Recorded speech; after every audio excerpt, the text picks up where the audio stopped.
உறவுகளுக்கு வணக்கம். இந்த சங்கி கூட்டங்கள்லாம் என்ன சொல்லிக்கிட்டு இருந்துச்சுன்னா, முதலமைச்சர் கூப்பிட்டா பக்கத்து மாநில முதலமைச்சர்லாம் வரமாட்டாங்க, ஏன்னா நாங்கள் யாருக்கும் குறைக்கிறோம்னு நாங்கள் சொல்லவே இல்லையே அப்படின்னாரு அண்ணாமலை. சொன்னாங்க இந்த ஒன்றிய அமைச்சர் அமித்ஷாவும் சொன்னாப்புல, ஏன்னா அதெல்லாம் வரமாட்டாங்க, நாங்கள் யாருக்கும் குறைக்கிறதா இல்லை அப்படின்னா. சரி, எங்களுக்கு குறைக்கிறதா இல்லை, தமிழ்நாடு கேரளா ஆந்திராக்கெலாம் நீங்கள் குறைக்கிற மாட்டியே, சரி பக்கத்து வட மாநிலத்துக்கு கூட்ட மாட்டோம்ன்றதை சொல்லுங்கள். அது என்னமோ உங்களுக்கு குறைக்க மாட்டோம், மற்றதில் கூட்ட மாட்டோம்னு சொல்லுங்கள். அப்போ நாங்கள் என்ன சொல்கிறோம்னா, இன்றைக்கி 7.8% இருக்குது.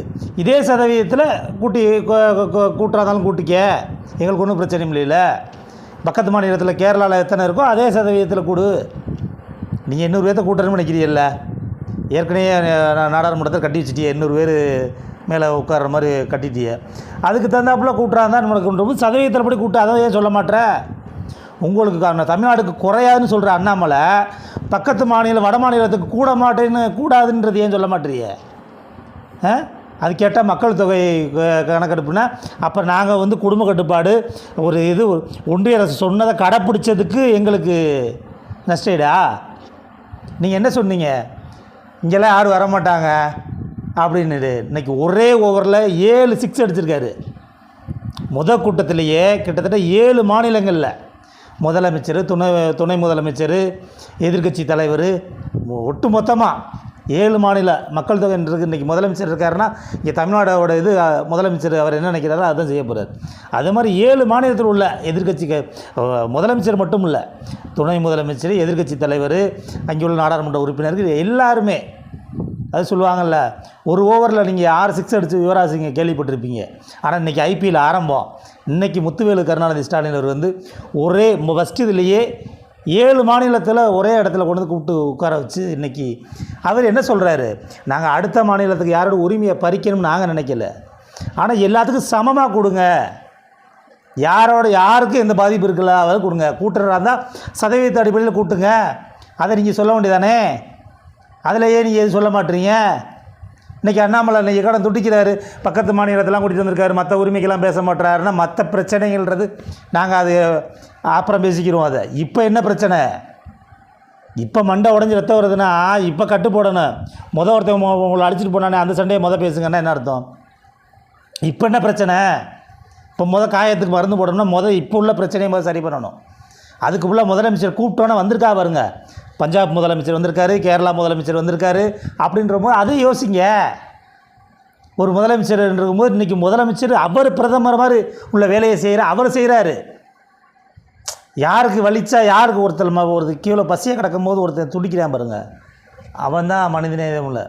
இன்றைக்கி பக்கத்தில் நமக்கு மட்டும் பிரச்சனைனா நம்ம மற்ற போராடம் பத்தாது, மற்ற எந்தெந்த மாநிலத்துக்கு பிரச்சனையோ நம்மளாம் வாங்க ஒற்றுமையாக இருந்து இந்த ஒன்றிய அரசு மோடி மண்டையில் நறுக்குன்னு கொட்டுவான் சொல்லுவாங்கள்ல, எல்லோரும் சொல்லுவாங்க, ஏற்கனவே சொல்லுவாங்க, மோடி கண்ணையும் அமித்ஷா கண்ணையும் விரலை விட்டு ஆட்டுறாருன்னு. இன்றைக்கி விரலை விட்டு ஆட்டலை, கடப்பாறையை விட்டு ஆட்டியிருக்காரு. நல்லா பெரிய கடப்பாறையை விட்டு தூக்கம் போச்சு.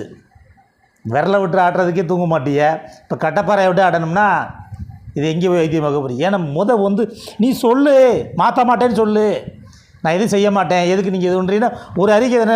செய்தி ஊடகங்கள்லாம் நீங்கள் பார்க்காமையா இருக்காங்க? இப்போ ஒரு மாதமாகவே இந்த பிரச்சனையாக தானே இருக்குது. நாங்கள் தமிழ்நாடு ஃபுல்லாக கூட்டம் நடத்துகிறோம்ல, எல்லா மாநிலத்துக்கு சந்திக்கிறாங்கல்ல, சந்தித்து இங்கே வர சொல்கிறாங்கல்ல, அப்போ இது மோடிக்கு தெரியாதா? அண்ணாமலையில் எப்படி அரசியல் பண்ணுவீங்க? ஏற்கனவே உள்ளது நக்கிக்கிட்டு போயிடும். ஏற்கனவே இந்த 2-3% இருக்குல்ல, அது நக்கிக்கிட்டு தான் போகுது. இன்றைக்கி காலையில் ஒரு பிஜேபிக்காரன் என்கிட்ட சொல்கிறான், என்ன உங்கள் முதலமைச்சர் செய்கிறதா பரவாயில்ல, இந்த விஷயத்திலாம் விட்டு கொடுக்கக்கூடாது, ஏன்னா மாநில உரிமைகளை நம்ம கட்சின்றது வேறு, ஏன் இப்படிலாம் செஞ்சாங்கன்னா எப்படி எங்கள் கட்சியை நாங்கள் வளர்க்குறது அப்படின்னு உங்கள் பிஜேபிக்காரங்க வளர்ப்புறான். ஏன்னா இப்படி மக்களுக்கு நீங்கள் மக்களை ஒடுக்க நினைக்கிறது, மக்கள் உரிமையை பறிக்க நினைக்கிற திட்டங்களாக ஒன்று ஒன்றா கொண்டு வந்து எங்களை போராட விட்டுக்கிட்டே இருந்தீங்கன்னா நாங்கள் எப்படி கட்சியை வளர்க்குறது அப்படின்றது உங்கள் கட்சிக்காரன் பிஜேபிக்காரன் முழுக்க பிஜேபி அண்ணாமலை துதிப்பாடுறவே சொல்கிறான். எப்படி நாங்கள் கட்சி வளர்க்குறதுன்னு தெரியலை, எங்கள் அண்ணாமலை பாவம், இப்படி ஒவ்வொரு திட்டத்துலேயும் தமிழ்நாடை மற்ற மாநிலத்தில் புறக்கணிச்சிங்கன்னா அது தமிழ்நாட்டை ஒன்றுலையும் புறக்கணிச்சிங்கன்னா தமிழ்நாட்டு மக்கள் மத்தியில் உள்ளே நீங்கள் கொண்டு சேர்த்துட்டிய, எல்லா இடத்துக்கும் போய் சேர்த்துட்டிய, நாங்கள் எப்படி அரசியல் பண்ண முடியும்ன்றது உங்கள் கட்சிக்காரன் அழுகிறேன். அண்ணாமலையே அழுவார், வெளியில் வந்து காட்டிக்கிறல. ஏன்னா இன்றைக்கி அண்ணாமலையெல்லாம் நிச்சயமாக, ஏன்னா யாராக இருந்தாலும் அந்த இடத்துல நம்ம இருந்தாலும் எப்படி அரசியல் பண்ண முடியும்? ஒவ்வொரு திட்டத்தையும் கொண்டு வந்து தமிழ்நாடை புறக்கணிக்க நிற்கும் போது தமிழ்நாட்டுக்குள்ளே உங்கள் கட்சி எப்படி வளரும்? இன்றைக்கி அடிமை எடப்பாடி ஏன் உங்களோட கூட்டம் நிற்க மாட்டாரு? நீங்கள் ஒன்றுலையும் மறியோம்னா அந்த பாவத்துக்கு அந்தாலும். ஏன்னா இன்றைக்கி இப்போ மாத்திரம் முதலமைச்சர் ஸ்டாலின் இல்லாமல் எடப்பாடியாக இருந்தாருன்னா நேரம் ஐடி விட்டு இதை விட்டு அதை விட்டு மிரட்டி அந்த இடத்துல தமிழ்நாடு வாயை திறக்கும், நீ கம்முனாது இரு, நாங்கள் அதெல்லாம் கொண்டு வர மாட்டாங்கன்னு சொல்லி பூசி முழுகிக்கிட்டு இருப்பேன். ஆனால் வர்றதுக்கு 2026 அடுத்த வருஷம். ஆனால் வருமுன் காப்பது தான். ஏன்னா ஒரு புயல் வர்றதுக்கு முன்னாடியே அதுக்குள்ளே பாதுகாப்பாக இருந்தால் தான் நம்ம அந்த புயலிருந்து தப்பிக்க முடியும்.